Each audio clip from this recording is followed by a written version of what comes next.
नमस्कार, मैं अशोक विश्वकर्मा। हिंदी परख में आपका स्वागत है।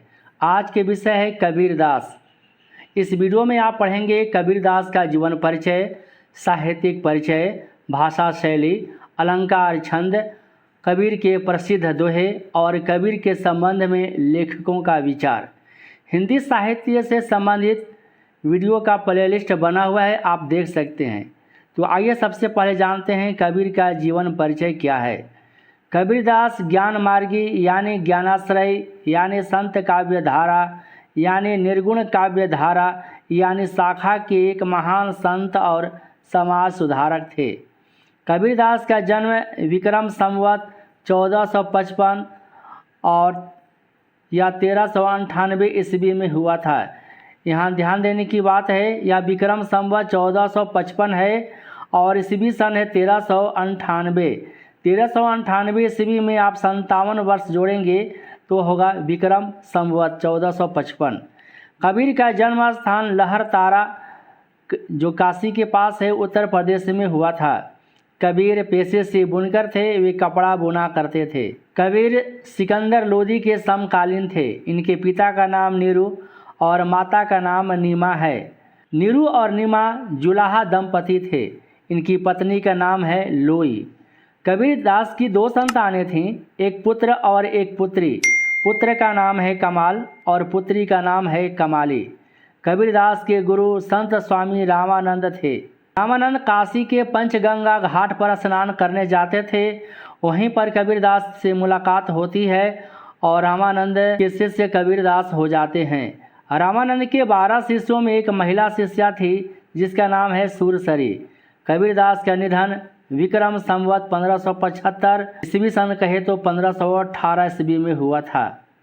कहा जाता है कि उन्होंने स्वेच्छा से मगहर में जाकर प्राण त्यागे थे। इस प्रकार अपने मृत्यु के समय में भी कबीर जनमानस में व्याप्त उस अंधविश्वास को दूर करने का प्रयत्न किया जिसमें यह माना जाता था कि काशी में मरने पर स्वर्ग प्राप्त होता है और मगहर में मरने पर नरक। इसके बाद जानते हैं कबीर का साहित्यिक परिचय। कबीर पढ़े लिखे नहीं थे। उन्होंने स्वयं ही कहा है, मसी कागज छियो नहीं, कलम गयो नहीं हाथ। कबीर के उपदेश और वाणियों को उनके प्रिय शिष्य धर्मदास ने कलमबद्ध किया। कबीर की रचनाएं कबीर ग्रंथावली में संग्रहित हैं। कुछ रचनाएं गुरु ग्रंथ साहिब में भी संकलित हैं।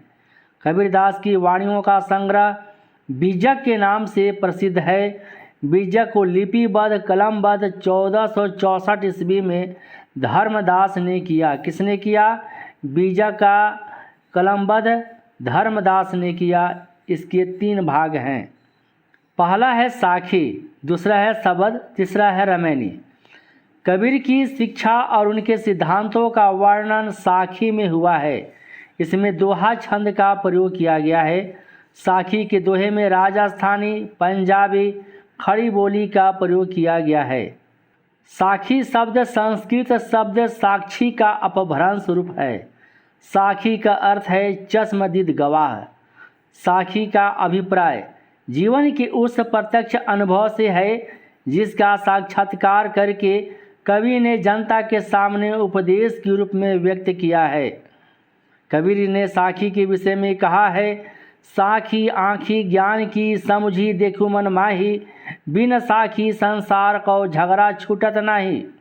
इसके बाद है बीजक का दूसरा भाग शबद। शबद का अर्थ है शब्द। इसमें कबीरदास के गेय पद संग्रहित हैं। शबद में कबीर के अलौकिक प्रेम और उनकी साधना पद्धति अभिव्यक्त हुई है। शबद में ब्रज और पूर्वी बोली का प्रयोग किया गया है। बीजक का तीसरा भाग है रमैनी। रमैनी का अर्थ है रामायण। इसकी रचना चौपाई छंद में हुई है। इसमें कबीर के रहस्यवादी और दार्शनिक विचार व्यक्त हुए हैं। रमैनी में ब्रज और पूर्वी बोली का प्रयोग किया गया है। कबीरदास की वाणियों का सबसे पुराना नमूना गुरु ग्रंथ साहिब में मिलता है। कबीर का रहस्यवाद साधनात्मक एवं भावनात्मक दोनों कोटियों का है। साधनात्मक रहस्यवाद में वे हठ योगियों से प्रभावित हैं। भावनात्मक रहस्यवाद में कबीर ने आत्मा परमात्मा के प्रेम संबंधों का चित्रण किया है। विरह मिलन के अनेक चित्र अंकित किए हैं।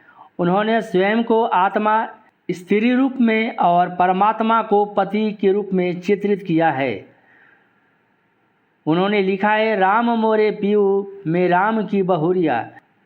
यह राम का अर्थ दशरथ पुत्र राम नहीं, निर्गुण राम से है। वे निर्गुण मत के उपासक थे। इस मत के अनुसार ईश्वर निराकार है। जल में कुंभ, कुंभ में जल है, बाहर भीतर पानी। फूटा कुंभ जल, जल ही समाना, यह तत्व कहो ज्ञानी। इसमें रहस्यवाद है। डॉक्टर श्याम सुंदर दास ने लिखा है, रहस्यवादी कवियों में कबीर का आसन सबसे ऊंचा है। शुद्ध रहस्यवाद केवल उन्हीं का है। इसके बाद जानते हैं कबीर का भाषा पक्ष। कबीर की भाषा को पंचमेल या साधुकड़ी भाषा कहा जाता है। कबीर की भाषा में इस साधुपन का दूसरा कारण कबीर की पर्यटनशील प्रवृत्ति है। वे जहाँ जहाँ गए वहाँ की भाषा के शब्द स्वभावतः उनकी भाषा में आ गए हैं और इसी सहज भाषा में उन्होंने अपने शिष्यों को उपदेश दिया। कबीर की भाषा पर सर्वाधिक प्रभाव भोजपुरी, पंजाबी और राजस्थानी का है। कबीर की काव्य शैली, कबीर ने उपदेशात्मक शैली का प्रयोग किया है। किस शैली का? उपदेशात्मक शैली का, जिसमें भाषा की सहजता और सरसता का प्रवाह हुआ है। कबीर के काव्य का अलंकार और छंद। कबीर ने अलंकारों का स्वाभाविक प्रयोग किया है। वे अपनी काव्य में अलंकारों को थोपा नहीं है, स्वाभाविक और सहज प्रयोग किया है। कबीर के काव्य में रूपक, उपमा, अनुप्रास, दृष्टांत आदि अलंकारों का अधिक प्रयोग हुआ है। छंद के रूप में उन्होंने दोहा और चौपाई का सर्वाधिक प्रयोग किया है। कबीर के संबंध में लेखकों का क्या विचार है, इस लेखक कोट्स में जानते हैं। भाषा पर कबीर का जबरदस्त अधिकार था। वे वाणी के डिक्टेटर थे। यह कथन हजारी प्रसाद द्विवेदी का है। कबीर की भाषा पंचमेल खिचड़ी है। यह कथन आचार्य रामचंद्र शुक्ल का है। कबीर की भाषा बहुत अपरिष्कृत है, उसमें कोई विशेष सौंदर्य नहीं है। यह कथन डॉक्टर राम कुमार वर्मा का है। कबीर की भाषा राह दिखाने वाली है, डॉक्टर सरनाम सिंह ने कहा है।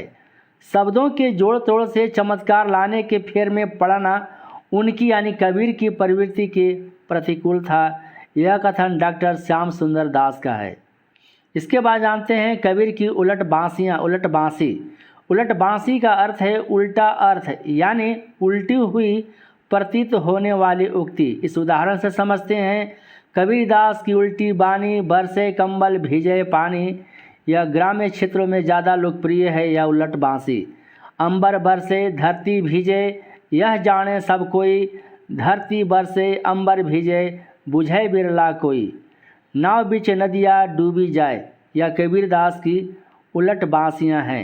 इसके बाद जानते हैं कबीर के काव्य में आडंबर और रूढ़िवाद का खंडन हुआ है।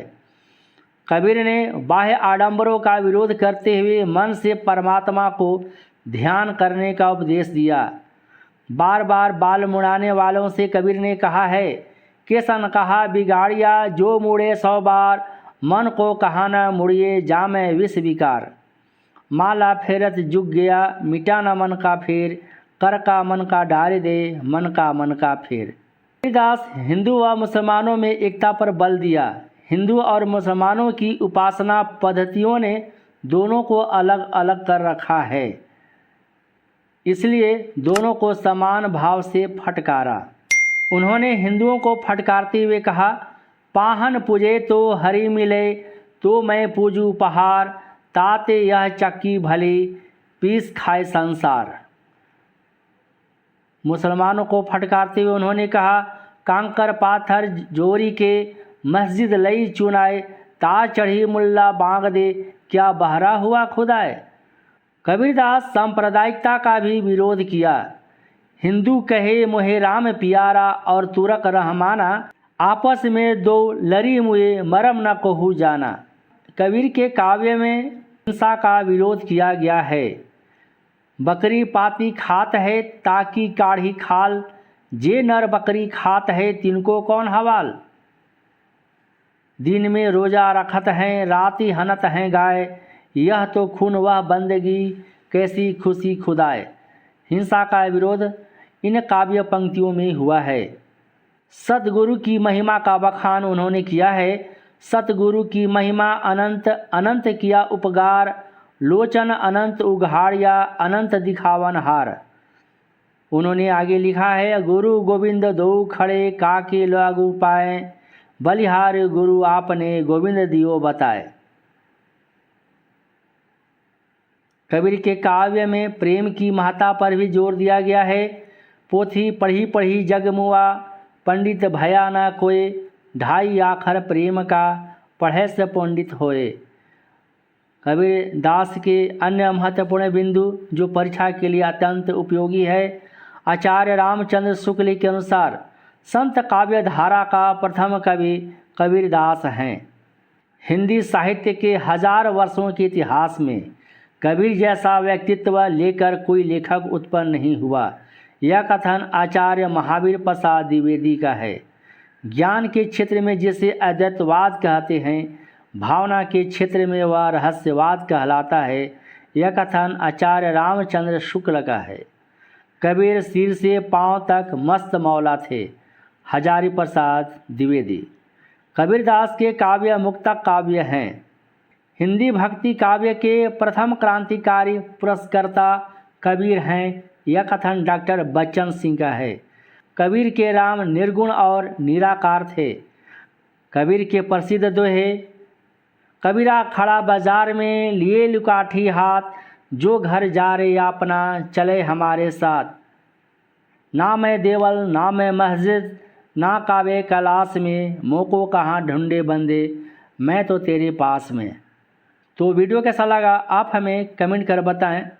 यदि चैनल पर पहली बार आए हैं तो हिंदी परख को सब्सक्राइब करें, वीडियो को लाइक और अपने साथियों के बीच शेयर करें।